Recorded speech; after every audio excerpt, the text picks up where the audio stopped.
Welcome to One Church. So great to have you all. Hey, seriously though, I want to say a huge happy Father's Day. I do want to bring some early revelation before I get into the Word. I was listening to my sister a few years ago talking, and she was in the other room. She didn't know I was listening, and I heard her say, "If a woman will play it correctly, both Mother's Day and Father's Day can be Mother's Day."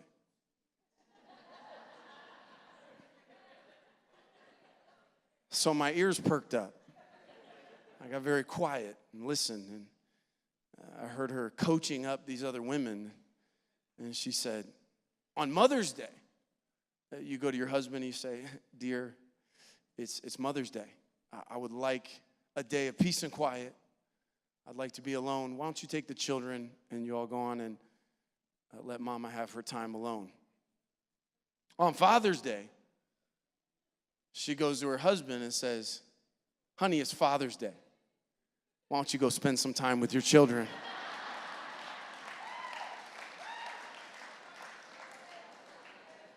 We're on to you, sister. We're on to you. Oh, man. Well, let's get into the Word of God. You can open your Bibles if you have your Bibles. If not, it'll be up on the screen here in a moment. But you can open to Acts chapter 9.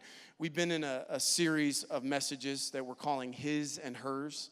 And we actually started it on Mother's Day. We looked at a few different women in the Bible and learned a lot from their lives. And now we've shifted to some men in the Bible and doing the same type of thing. And this will be the last message in that series. Just want to give you a heads up. Next week, we're going to be starting a new series of messages called Second Chances.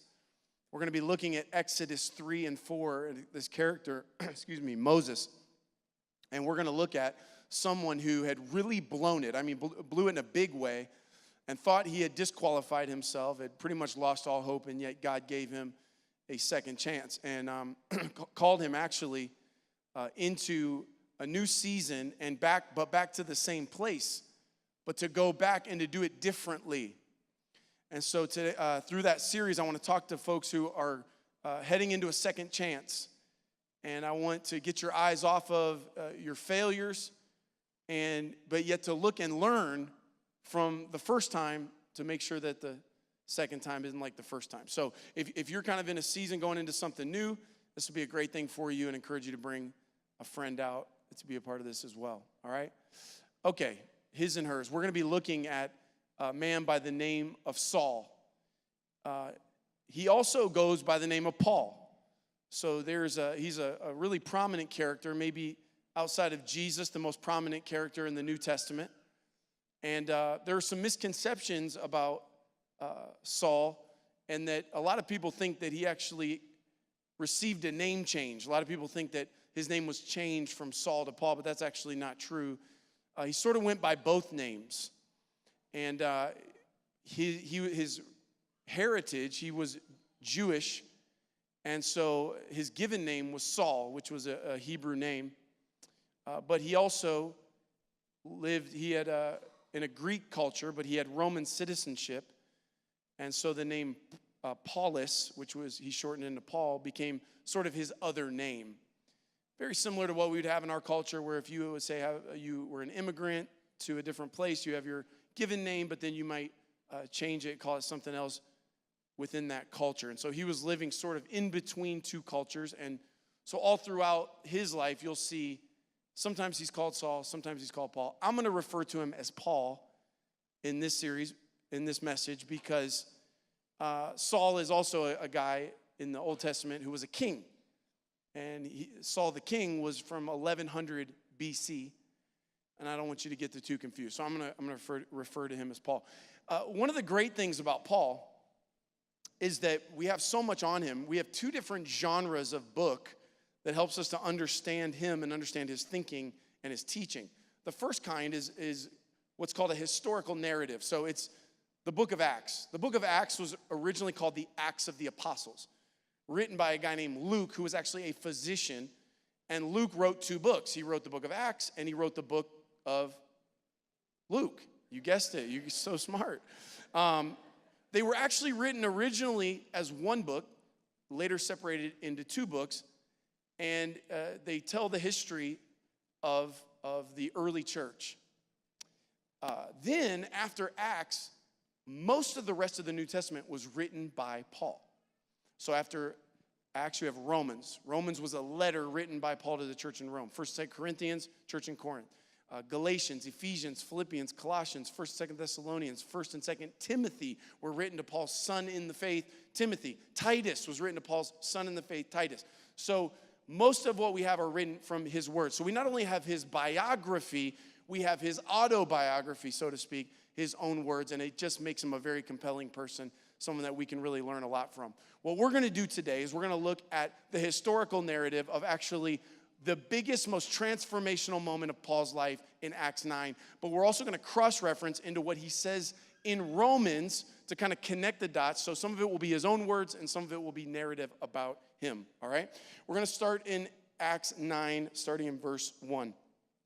Meanwhile, Saul was uttering threats with every breath and was eager to kill the Lord's followers. So he went to the high priest. He requested letters addressed to the synagogue in Damascus, asking for their cooperation in the arrest of any followers of the way. Okay, I'm going to pause there briefly. The way is referring to followers of Jesus.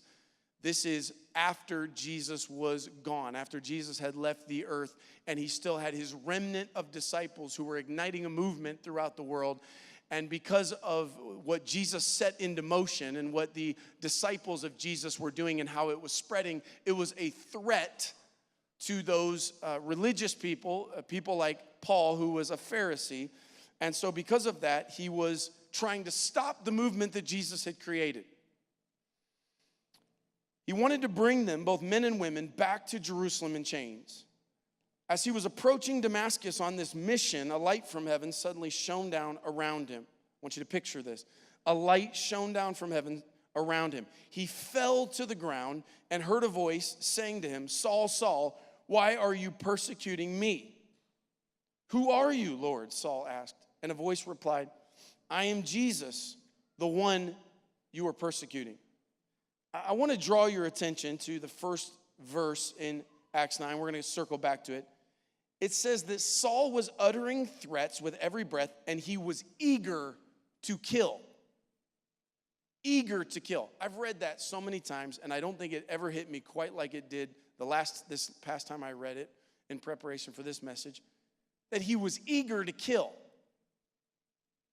I had to think about that. It didn't say he was willing to kill. It said he was eager to kill. I just had to think, is there anything I'm eager to kill for? Like there's a few things I'm willing to kill for. Like I'll just tell you up front, if you break in my home in the night, you're going to get shot.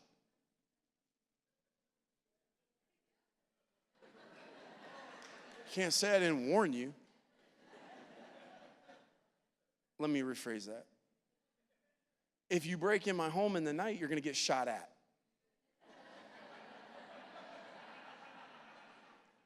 I can't guarantee I'll hit you. But it will be a buckshot. And that has a lot of forgiveness for me, not for you. Don't break in my home. I'm protecting that place. Somebody asked me one time, because I have both sons and a daughter, and they said, "What's the difference between being the father of a son and the father of a daughter?" And I said, "That's a good question." I thought about it. I said, "Well, I'd be willing to die for my sons, but I would be willing to kill for my daughter." So there's some things I'm willing to kill for. Is this uncomfortable for you all? You're like, what church am I in right now? Just keeping it real. I can't think of anything I'm eager to kill for. Paul says, it says he was eager to kill. Now, what really hits me, and thanks to the historical narrative genre, is we have narration. It says he was eager to kill And look what it says next. The Lord's followers. Paul was blinded to who he was eager to kill. When you think about this, why was he eager to kill? Well, you can say, well, he might have had just a really intense personality. Well, probably. The better answer is that he was that convinced that what he was doing was right. He had a level of righteous indignation that few people have. And it came from the fact he was that convinced that they were the terrorist. And the reality is, he was the terrorist. He was eager to kill the Lord's followers. That's the narration. He didn't know it was the Lord's followers. He thought he was doing the right thing. He thought he was protecting God. He was on a mission. I'm going to go put some people in chains. I'm on a divine mission. And he could not have been more wrong. I just want to just take a moment and ask you to do just a little bit of soul searching in the privacy of your own mind, to ask you to consider just for a moment that it may be that some of the things in your life that you are most convinced that you're right about, some of the things that you have been eager to kill for. And I don't get too caught up on the literal. I want you to think from some of the things that you've been eager to just separate a relationship for. Some of the things you've been eager to assassinate someone's character for. Some of the things you've been eager to have a conflict about. Some of the things you've been eager to gossip about somebody about. Some of the things you've been righteously angry. You've been eager because you're so convinced you're right. Is it possible that maybe that some of these things that you've been so confident in, that you would actually be that wrong? That wrong? You know, God has a way of customizing our journeys, of doing whatever it takes to get our attention, to taking us through things, bringing us through things, allowing us to be in things, putting us in situations that would cause us to have the paradigm shift that we're supposed to have, that we need to have. You know, I look at this text and I realize that I don't know that Paul, who becomes this really important person that does really amazing things, I don't know that he could have ended up where he ended up any other way. That it probably took something this dramatic. It probably took something this devastating. A light from heaven knocking him on his can, humbling him in every way to cause him to go, whoa. It took that sort of intensity to get through to someone who was so convinced that they were right, that he was eager to kill. I want you to look at this next part of the verse. Notice in verse 5 it says, a voice replied, I am Jesus, the one you were persecuting. Now get up and go into the city. I love this. Go into the city and you'll be told what you must do next. Okay? So here's Paul. He's laying down. He's in a place that some of you are in right now where you've been knocked down and you're questioning everything. Verse 1, eager to kill. He's that convinced he's right. Now here he is going, wait, what? What's going on? He hears a voice from heaven. Who are you, Lord? And what God says to him is, he speaks back to him and he says, I am Jesus, the one you're persecuting. In other words, you're wrong. I'm Jesus. You thought you were persecuting those people. You were persecuting me. I'm the one you've been persecuting. And then he says, now get up and go into the city and you will be told what you must do. Please, don't miss not only what God does, but what God doesn't do, and the very specific way that God takes you through what he's taking you through. Notice what he does here for Paul. Think about this. God could have said, Paul, I appreciate your heart. I know you were eager to kill, and I know your heart was in the right place because you thought you were doing the right thing, but you were doing the wrong thing. And so I've put together a 50-page plan of what you're going to do, and I've laid it out with flow charts, and there's timelines, and there's all this stuff, and here's a contract, and here's your salary, and here's what I'm going to do, and here's all some promises and some guarantees and all this. And this is me, God, talking to you. He could have done it. He could have done that. What does he do? He says, get up, go in the city, and somebody else will tell you what to do next. When you really understand the text, it's even kind of funny. Get up, go into the city, and those terrorists that you are going to try to kill are going to help you.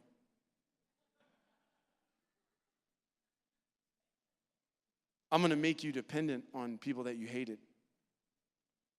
Those people you were right to. You remember you just went to the high priest and got permission to go bring them. Remember the ones, you got all these, you're carrying chains with you to bring these women and men back in chains? Yep. I'm going to make you fully, totally, completely dependent on them. In fact, I'm not even going to tell you what you're going to do next. I'm going to tell them, and they're going to tell you. I mean, I think it's funny. I want to ask you, what would it take for God to get your attention? You may be in here today, and you might be literally an atheist. Maybe you've come in here today, you're like, I don't even believe in God. Maybe you're an agnostic. I don't know if I can believe in God. I don't know what I believe about God. Maybe you're here and you've been knocked on your can in a Damascus type situation, a Damascus Road type situation where you're questioning everything you believe. Maybe you're here and you are so dogmatic and you are so convinced that you're just that stubborn. I mean, you are stubborn and proud of it, and you're hard-headed, and you call it masculinity, or you call it your type A personality. But bottom line, you're eager to kill. You're that competitive. You want to dominate, and you're that self-sufficient. You don't trust anybody as much as you trust your own mind. It's just pure, if you just be honest, it's pure ego, pride. That's fine. That's fine. What would it take for God to get your attention? But I don't believe in a God. Well, okay, what if there is a God? Let's just pretend that there is a God. If there was a God, what would it take to get your attention? Do you have to go to the valley of despair? Do you have to be knocked flat on your can? Do you have to go to a place where you're blind? Because look what it says here. It says that in verse 7, it says that the men with Saul stood speechless, okay? Speechless. Think back. Verse 1, it says, with every breath they issued threats. They go from every breath issuing threats to verse 7, speechless. God has a way of taking your breath away. Is that what it's going to take? It says that in verse 8, it says, Saul picked himself up off the ground. But when he opened his eyes, he was blind. So his companions led him by the hand to Damascus. I just want to park in verse 8 for a moment. Look what it says. It says, Saul picked himself up. By the way, when you go through a humbling process, a transformational process, what happens is many times you get knocked down. And two things need to happen. Number one, first thing is you need to pick yourself up. Pick yourself up. Pick yourself up. Pick yourself up. Get up. You have to get up. Quit waiting on someone to come get you up. You have to quit blaming people for knocking you down. Stop blaming them. Stop blaming God. Stop blaming yourself. Here's Paul. He's laying in the Damascus Road, and he could have been mad at God for doing this to him. He could have been mad at everybody else. Could have been mad at himself. I can't believe I was so stupid. I can't believe I was so deceived. But it says he had to pick himself up. So I'm talking to somebody who you've been laying down, and you've been blaming, and you've been waiting on somebody to come pick you up. Pick yourself up. Get up. Pick yourself up. And then it says once he picked himself up, then he was led by the hand. So you have to show the initiative of getting up, but then you have to show the humility, the humble heart. Okay, God, I hear you. I realize as confident as I was that I was right, I was just as wrong. So now I'm going to be willing to be led by the hand. Look at the custom journey. God takes a person who was eager to kill. He says, I'm going to show you need humble. I'm going to show you blindness so you understand who you are and who I am. And I'm going to make you dependent on people that you despised, people that you hated. This whole journey was on purpose. It was on purpose. What would it take to get your attention? You know, it's interesting because, like I mentioned, we've got the historical narrative, which we just looked at. In Romans 12, this same guy, Saul, writes to the Romans, and this is after this Damascus Road thing, after Paul has learned a whole bunch of lessons. And I want you to listen to what he writes in these first 3 verses of Romans 12 through the filter of what you just heard about his experience of being humbled from eager to kill to laying in Damascus. All right, look what it says. He says, "Dear brothers and sisters, I plead with you to give your bodies to God because of all he's done for you. Let them be," look at this, "a living and holy sacrifice. Offer yourselves as a living sacrifice." Before this, he was sacrificing other people. He was competing with other people. He was devouring other people. He was eager to kill other people. And now he says, actually, here's what I learned in Damascus Road. What I learned is, actually, I'm better to offer myself to be a living sacrifice. And then it says, this is the true way to worship him. Verse 2, "Do not copy the behaviors and customs of this world, but let God transform you into a new person by changing the way you think." Now, I want to park here because this word transformation, I'll bet you that some of us in this room, if not all of us in this room, have experienced enough disappointment in the transformation process that we've actually started to develop a core belief that transformation doesn't happen. People don't change. People don't change. I can't change. You can't change. This belief starts to sort of crystallize when you try to change, you try to transform, and somebody gets you real pumped up, and you watch you watch like Rudy or something like that, and you're like, yes, I can be Rudy, and you're like, I'm going to do it, and you get excited and you go for it, but you don't sustain the transformation. And you can only come out with transformation so many times and revert back so many times before you go, dude, I'm done. I don't want to do this anymore. I don't want to do this anymore.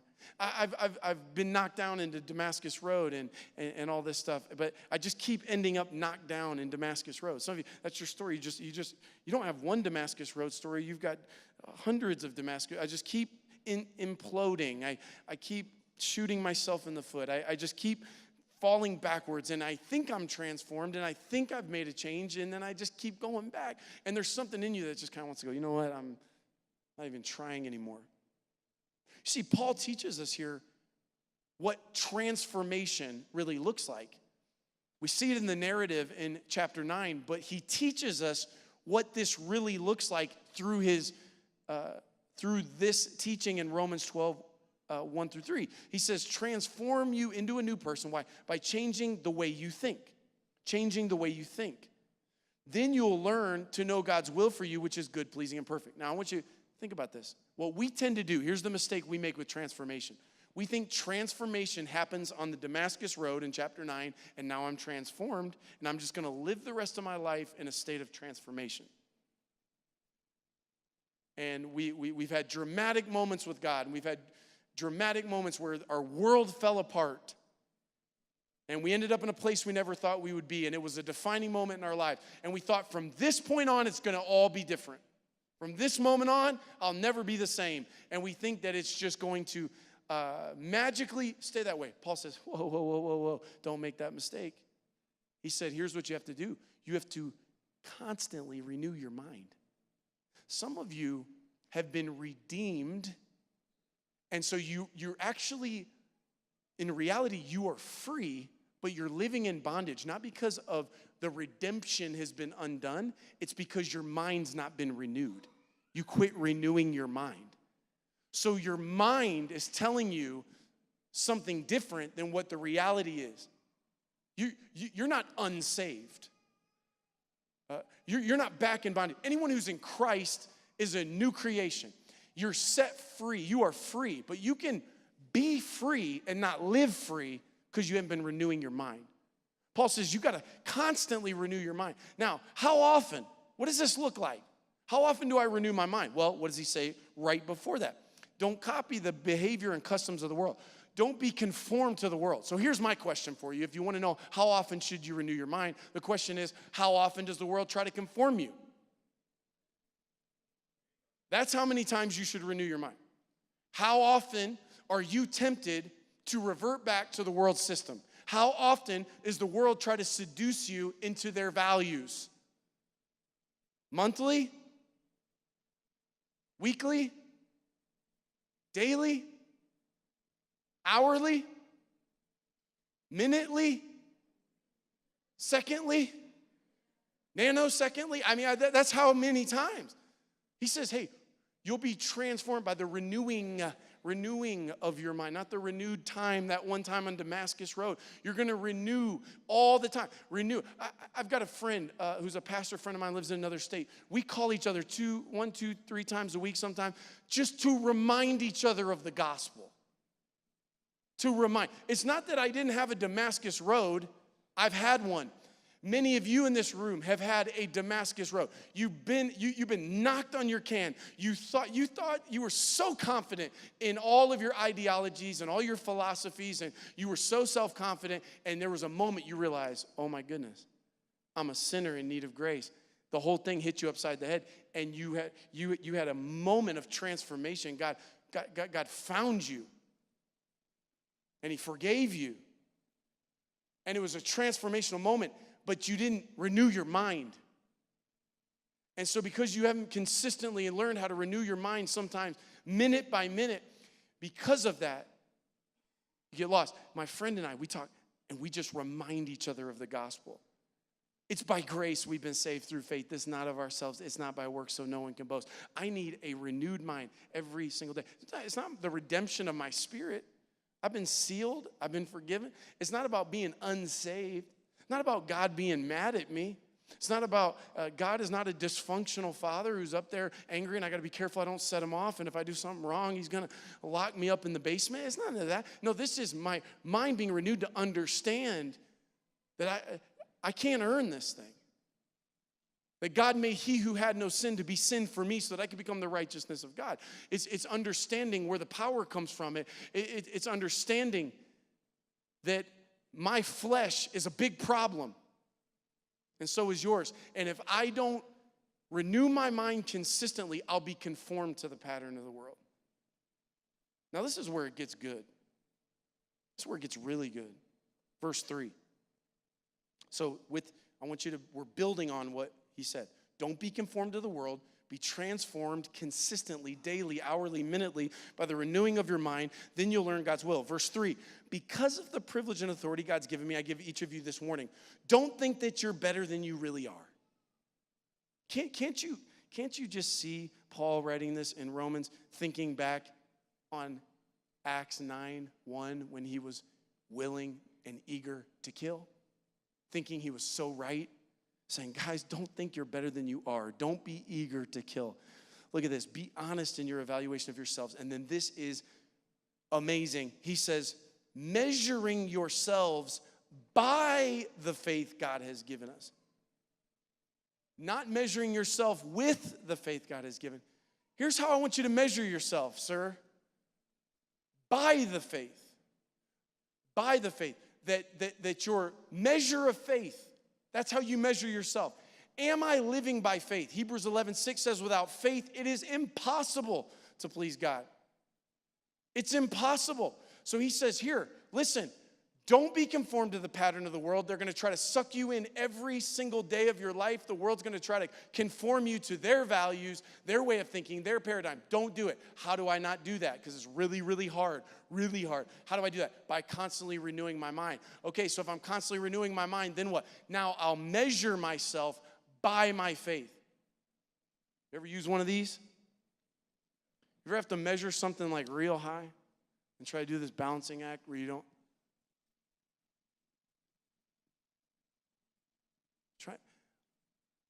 We don't measure ourselves by our faith. We don't. Most of us, our identities and our view of our own success and how we feel about ourselves and all of that is not based on measuring ourselves by our faith. It's measuring ourselves by what everybody thinks about us, measuring ourselves by our results, measuring ourselves against the people around us. Whose system is that? It's the world system. Paul said, don't do it. He said, I did that. I lived in that deception in Acts 9. He said, here's what you should be trying to do. This is your faith right here. You should be measuring yourself, trying to keep getting better at where am I at? 80 inches. Got 80 inches of faith. I ain't got no money, but I got 80 inches of faith. Everybody was gossiping about me, talking about me, but I got 80 inches of faith, so I'm good, because that's how I measure myself. 91, oh, come on, Jesus. Thank you, Lord. My faith is growing. This is how I measure myself. The world doesn't measure me this way. By the way, when you get this free, Jesus help me. When you get this free, your boss isn't going to be pumped about it. They still want the deadline. It's kind of a bummer, right? When you get to work Monday and you're like, oh, you don't get to walk in and go, well, I'm not really worried about pleasing any of you anymore because I'm measuring myself by my faith. 123 inches. Come on, somebody. This is, oh.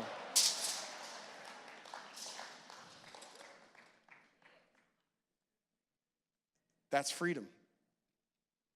You're going to have to renew your mind because I promise you, they're not going to be pumped about this revelation.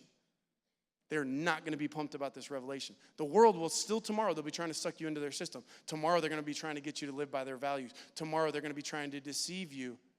And it's a gravitational pull. Your mind will not naturally renew itself. It's a work of the Holy Spirit. And he said, when you do, what you'll do is you'll start measuring yourself by your faith. That'll be your measuring stick, by your faith. Now I end with this. Acts 9. Paul's knocked flat on his rear end. Picks himself up, led by the hand. He's blind. He can't see. God takes him through this very humbling process. Friend, I just want to say, some of you, maybe you're in a time right now that feels like anguish. You're miserable. But this may be a journey of humbling. Let God do what he wants to do. Let yourself be led by the hand.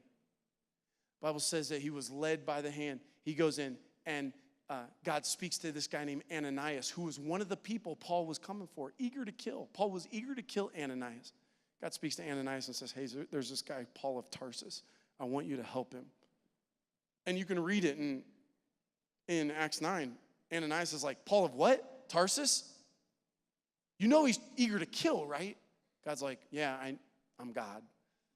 Kind of a big deal. I kind of know that he's doing that, but here's what he says. He says, he is my chosen instrument. He's my chosen instrument, he says. He's my chosen instrument to take my message to the Gentiles. In verse 15. Now look at this, Acts 9, 20 through 22. It says, immediately, this is Paul, after he had gone through this process, Ananias comes into his life. Ananias helps him learn. Paul has now realized that in verse 1, he was eager to kill. Now he's ready to die. He went from eager to kill to willing to die. He realized, I've been wrong all along. He got himself on track. He saw it for what it was. And now look what it says in verse 20. It says, immediately he began preaching about Jesus in the synagogue. He began doing the thing he was willing to kill for. I'm talking a 180, complete 180. He was eager to kill people who were doing this. And now he's doing it in verse 20, teaching about Jesus in the synagogue, saying, indeed, he is the Son of God. Look at this, verse 21. All who heard him were amazed. You realize why were they amazed? It wasn't just what he was saying, it was who was saying it. This is a big deal because some of you, you've lived your whole life a certain way, and because of that, you don't fit the mold of what you think a church person or a preacher or a Christian man or a man of God or a woman of God or whatever this looks like, a spiritual mentor, a spiritual person. You're like, I was eager to kill. I'm not that person. You can't even imagine yourself. doing this. In fact, your life has been the opposite. And it says that the effectiveness of Paul's preaching was not only what he was saying, but who it was. It was the fact that he was the least likely person that made people go, that's amazing. That's amazing. That's amazing. Not just what she's saying, that it's her that's saying it. Listen, don't be afraid of going back into your social environments with people that go, you're going to church? Wait, you're reading the Bible? You're leading a connect group? You're going and doing outreach with for some of you, just even when your friends find out you're going to church, they're like, what? Just embrace it, man. Embrace it. Yeah, it's amazing, right? It's amazing. I once was blind, now I see. Let me tell you about Damascus Road. Let me tell you about how convinced I was. You knew me when I was eager to kill. Now I'm willing to die. You knew me when everybody in front of me I was competing with. Now I'm willing to be a living sacrifice, holy and pleasing to God. Yeah, you knew me when I was conforming to the patterns of the world and the customs of the world and the systems of the world. You knew me that way. Now I've had my mind renewed. I don't need that anymore. Now, actually, I measure myself based on my faith. And there's something about the person that was going the other direction that ends up in that place, that it's what's amazing. You know why? Because it's an only God type of thing. Embrace it. Embrace it. Don't be self-conscious. Oh, somebody's going to find out about my story. They're going to find out I used to deal dope. Now I'm dealing hope. That was corny. That was a dad joke. That was a total dad joke. That was a total dad joke. That was bad. I'm embarrassed. It says Saul's teaching, verse 22, became more and more powerful, and the Jews in Damascus couldn't refute his proofs that Jesus was indeed the Messiah. Friend, I want to tell you something. There is more in you than you know. There's more in you than you know. Some of you have stopped even attempting transformation. You've stopped attempting change because you failed so many times. But you didn't know and you didn't fully understand a renewed mind. You didn't know what that looked like. You keep getting sucked into the pattern of the world. And because of that, you keep falling back into where you were. Paul says, listen, you can be different. You can be different. You can be transformed. You can have your mind renewed. Just don't think it's a one-time thing in Damascus. Don't think it's a one-time thing. It's the first time, but far from the last time. There's more in you than you think there is. Let's pray.